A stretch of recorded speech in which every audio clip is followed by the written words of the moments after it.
Mathematics hub को subscribe करें ताकि आपको वीडियोस मिले सबसे पहले।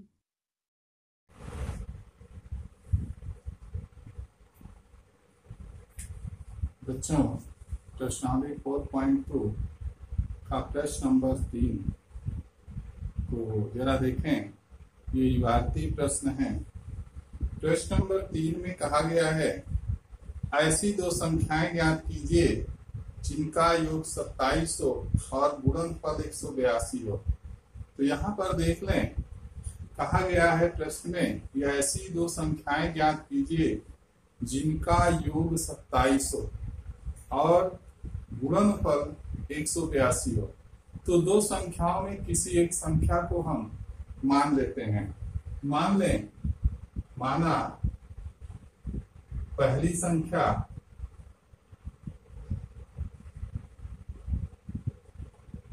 x है।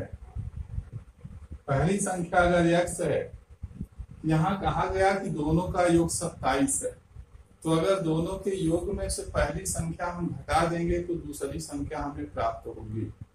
जैसे दोनों का योग 27 दिया गया है, तो 27 में से पहली संख्या को घटा दीजिए, अर्थात दूसरी संख्या जो होगी वह 27 माइनस x होगी। तो दूसरी संख्या जो होगी वह हमारा 27 माइनस x है। अब इसमें प्रश्न में कहा गया है कि दोनों का गुणनफल 182 है, अर्थात पहली संख्या और दूसरी संख्या दोनों का जब गुणा कर लिया जाएगा, तो पहली संख्या गुणते दूसरी संख्या बराबर 182। तो प्रश्नानुसार क्या हो जाएगा? प्रश्नानुसार x इंटू 27 माइनस x बराबर 182, अर्थात 27x माइनस x स्क्वायर बराबर 182, या x square minus 27x plus 182 बराबर 0। ये हमारा द्विघात समीकरण प्राप्त हो गया। अब इस द्विघात समीकरण का हल गुणनखंड विधि द्वारा कर सकते हैं। यहाँ पर देखें, x स्क्वायर का गुणांक 1, अचर पर 182 बराबर 182 हो गया। इसका गुणनखंड करें, 182 का गुणनखंड करेंगे, 2 9 18, 2 1 2, 3 से यहाँ कटेगा, यहाँ पर कटेगा कि नहीं कटेगा, देखें, ध्यान दें, 2 9 18, 2 1 2। इसके बाद क्या होगा? किससे भाग जाए? 13 91 7 से भाग जाएगा, 7 13 13 1 13। तो यहाँ गुणनखंड जो प्राप्त हो रहा है 2 गुणते 7 गुणते 13 प्राप्त हो रहा है। यहाँ पर देखें, मध्य पद कितना है? हमारा 27 है। तो अगर हम इसको 7 दूनी 14 गुणते 13 कर दें, और 27 बराबर क्या हो जाएगा? 14 धन 13 हो जाएगा।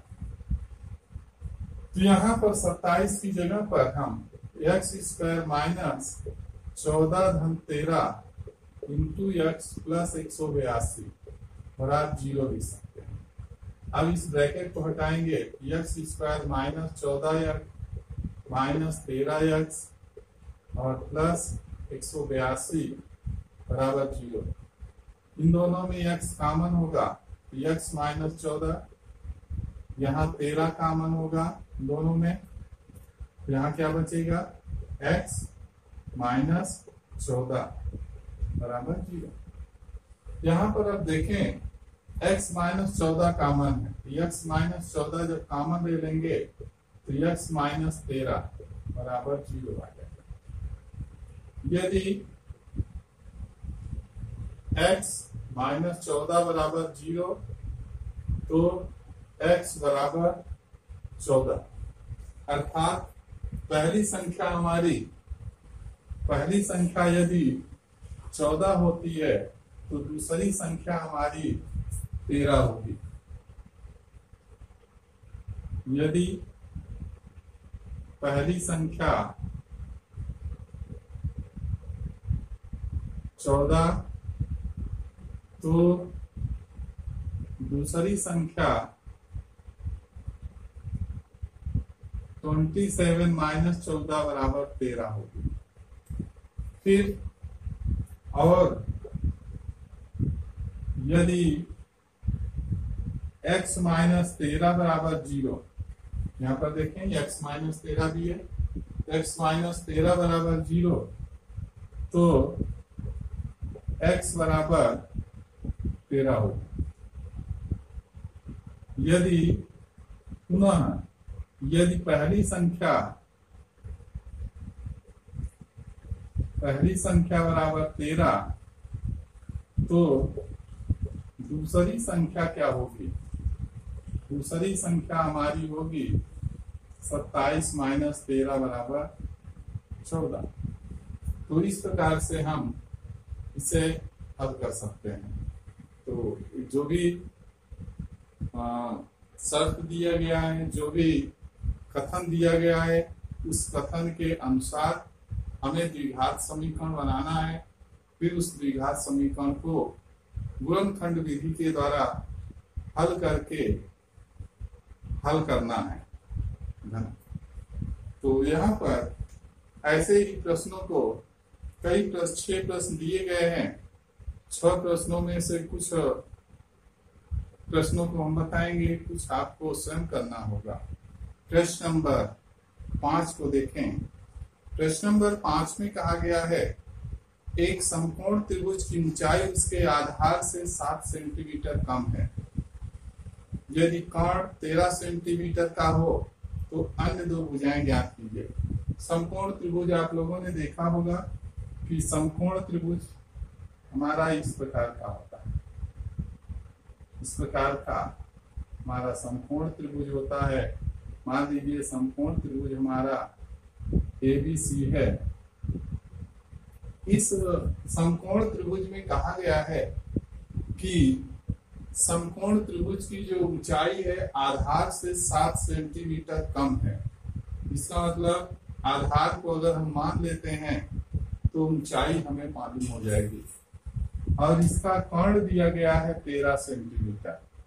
तो यहाँ पर देखें, मान लें, माना समकोण त्रिभुज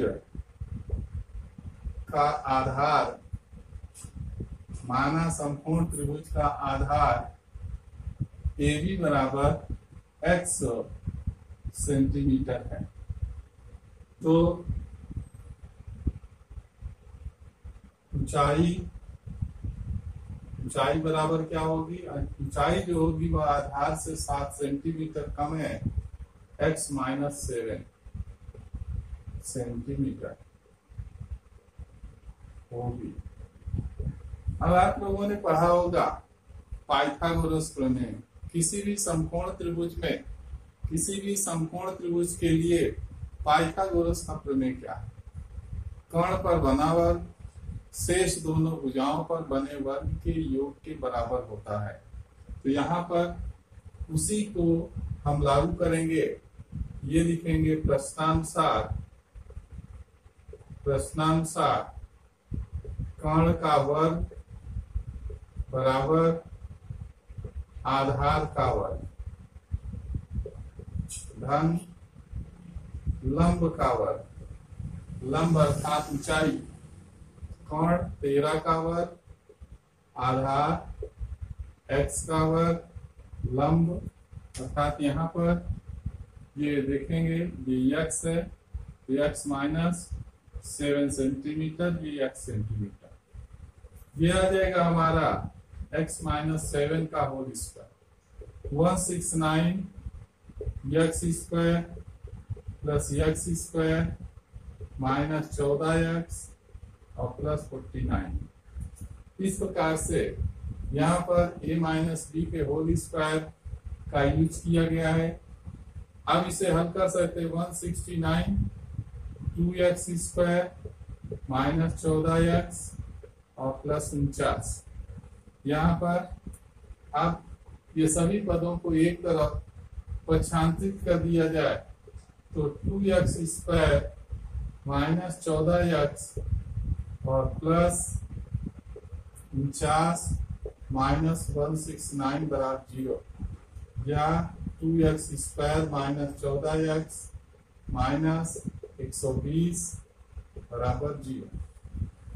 अब यहाँ पर देखें, पूरे समीकरण में 2 का भाग दिया जा सकता है, 2 कॉमन है, तो ये हो जाए x स्क्वायर -7x और माइनस यहाँ आ जाएगा 7 बराबर 0। अब इसे कैसे हल करेंगे? अब इसे जब हल करना होगा तो हम लोगों को क्या करना है, x स्क्वायर का गुणांक 1 और अचर पद 60 दोनों का गुणा करेंगे, ये हो जाएगा 60। 60 को हम क्या लिख सकते हैं, 1 इंटू 60 लिख सकते हैं, 2 इंटू 30 लिख सकते हैं, 3 इंटू 10 लिख सकते हैं, 4 इंटू 15 लिख सकते हैं, 5 इंटू 12 लिख सकते हैं, 6 इंटू 10 लिख सकते हैं, और क्या लिख सकते हैं, और यहाँ पर हम 5 से भाग दे सकते हैं, 7 से 10 से भाग से दे सकते हैं, तो 10 गुणते 6 लिख सकते हैं, 10 गुणते 6। इस प्रकार से हम इसे बना सकते हैं। मध्य पद हमारा कितना है, मध्य पद हमारा 7 है।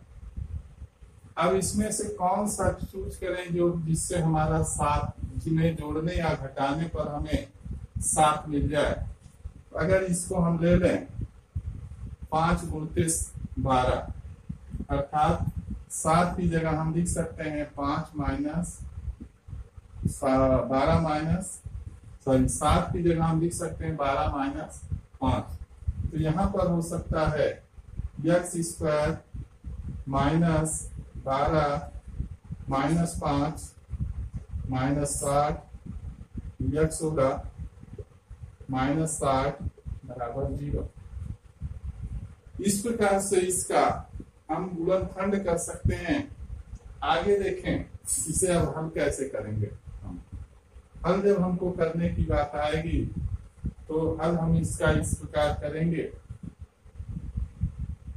x स्क्वायर -12x और +5x -60 बराबर 0। इन दोनों को एक साथ, इन दोनों पदों को एक साथ ले लेंगे और इन दोनों पदों को भी एक साथ ले लेंगे। यहाँ x कॉमन होगा, x -12, यहाँ 5 कॉमन होगा, x -12 बराबर 0। यहाँ पर देखें x -12 कॉमन और यहाँ पर दूसरे ब्रैकेट x +5 बराबर 0 हो जाएगा। अब यहाँ पर यदि x -12 बराबर 0 तो x बराबर 12 हो जाएगा। फिर दोबारा देखें, यदि x +5 बराबर 0 तो x बराबर -5, जो अमान्य है।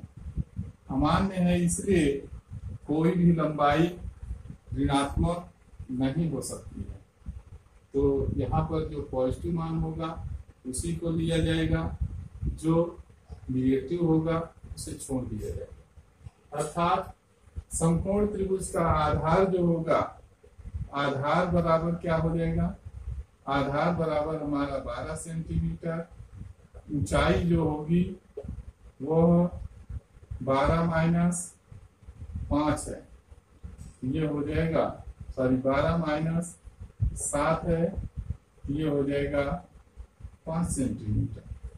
तो इस प्रकार से हम इसके आधार की लंबाई और ऊंचाई दोनों ज्ञात कर सकते हैं।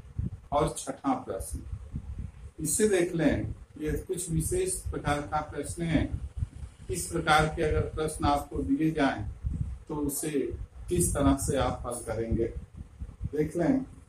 प्रश्न नंबर 6 में दिया गया है, एक कुटीर उद्योग एक दिन में कुछ बर्तनों का निर्माण करता है। ये नहीं कहा गया कितने बर्तनों का निर्माण करता है, कुछ बर्तनों का निर्माण करता है। एक विशेष दिन यह देखा गया कि प्रत्येक नग की निर्माण लागत उस दिन के निर्माण किए गए बर्तनों की संख्या के दुगने के बराबर है। दुगने से 3 अधिक है। यदि उस दिन की कुल निर्माण लागत 90 रुपए है थी तो निर्मित बर्तनों की संख्या और प्रत्येक नग की लागत ज्ञात कीजिए। यहाँ उस दिन निर्मित बर्तनों की संख्या पूछा गया है और प्रत्येक नग अर्थात प्रत्येक बर्तन की लागत क्या आ रही है। यहाँ पर हम मान लें कि उस दिन निर्मित किए गए बर्तनों की संख्या x है। माना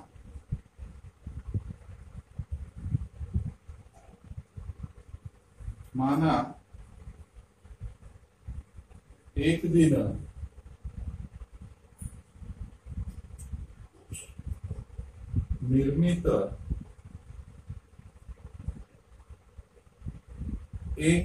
निर्मित बर्तनों की संख्या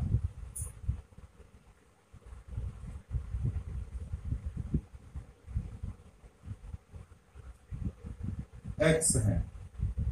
बर्तनों की संख्या अगर x है तो प्रत्येक नग की लागत क्या होगी। प्रत्येक नग की जो लागत है वह उस दिन निर्मित किए गए बर्तनों की संख्या के दुगने से 3 अधिक है।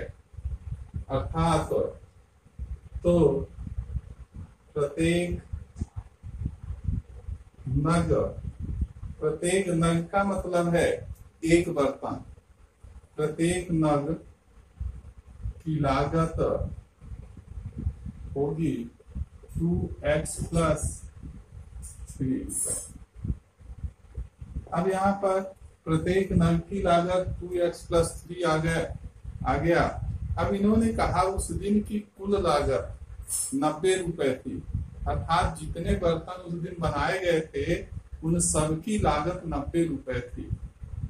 तो हमको क्या पता है, एक नग की लागत पता है, बर्तनों की संख्या पता है, तो उस दिन के कुल लागत निकालना है। कुल बर्तनों की संख्या में प्रत्येक नग की लागत से गुणा कर दें, अर्थात यहाँ प्रश्नानुसार क्या हो जाएगा, यहाँ यह लिख लें, एक दिन की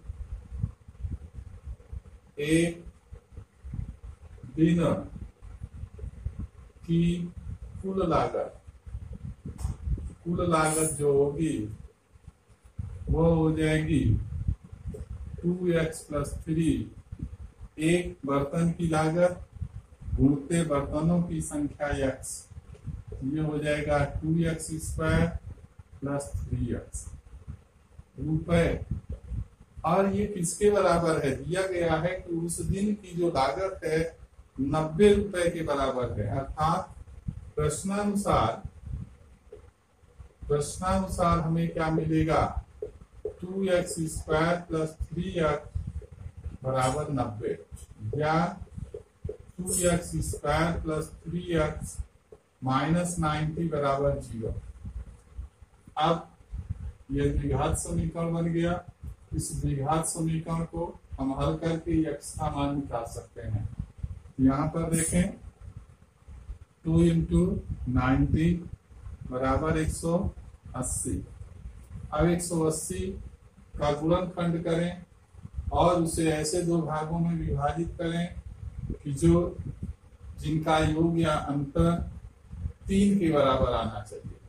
तो इसका गुणनखंड हम कर सकते हैं 12 × 15 कर सकते हैं।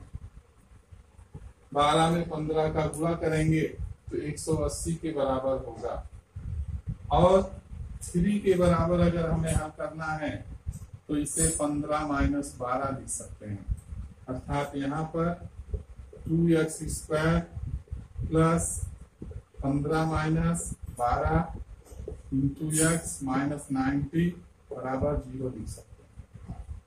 यहाँ पर देखें ये 2x² plus 15x minus 12x minus 90 बराबर 0। यहां पर देखें x कॉमन है, x कॉमन ले लेंगे, ये 2x प्लस 15 आ जाएगा। यहाँ पर आप कितना कॉमन ले सकते हैं? 6 कॉमन ले सकते हैं। 2x प्लस 15 छक्का 90 बराबर 0। यहाँ पर अब 2x प्लस 15 और ये x माइनस 6 बराबर 0 प्राप्त हो रहा है। अब ये इस द्विघात समीकरण का गुणनखंड हम लोगों ने कर लिया है। अब इसे हल करेंगे। हल कैसे करेंगे? मान लें हल करने के लिए माने हम कि इसका एक गुणनखंड 0 के बराबर है, अर्थात यदि 2x प्लस 15 बराबर 0 तो x बराबर माइनस 15/2 जो अमान्य है। अमान्य क्यों है? क्योंकि x का मान वस्तु कभी ऋणात्मक नहीं हो सकती है। और यदि x माइनस 6 बराबर 0 तो x बराबर 6, अर्थात प्रत्येक दिन निर्मित बर्तनों की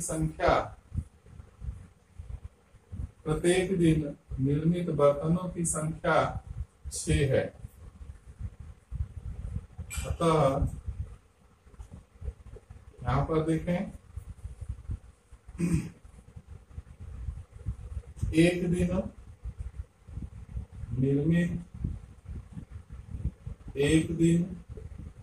निर्मित बर्तनों की संख्या बराबर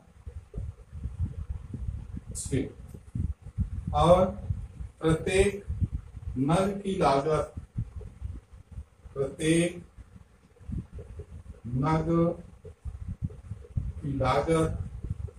लोगों ने निकाला था 2x प्लस 3, तो 2 इंटू 6 प्लस 3, 6 दूनी 12, 3 15 रुपए। तो इस प्रकार से इसे हम हल कर सकते हैं प्यारे बच्चों। अब ये आपकी प्रश्नावली 4.2 के सभी प्रश्न आपके हल हो चुके हैं और शेष जो भी प्रश्न इसमें बचे हैं उसे आप हल करेंगे और जो भी आपकी समस्या होगी, जो भी आपकी प्रॉब्लम होगी उसे कमेंट्स बॉक्स में जरूर लिखेंगे। धन्यवाद।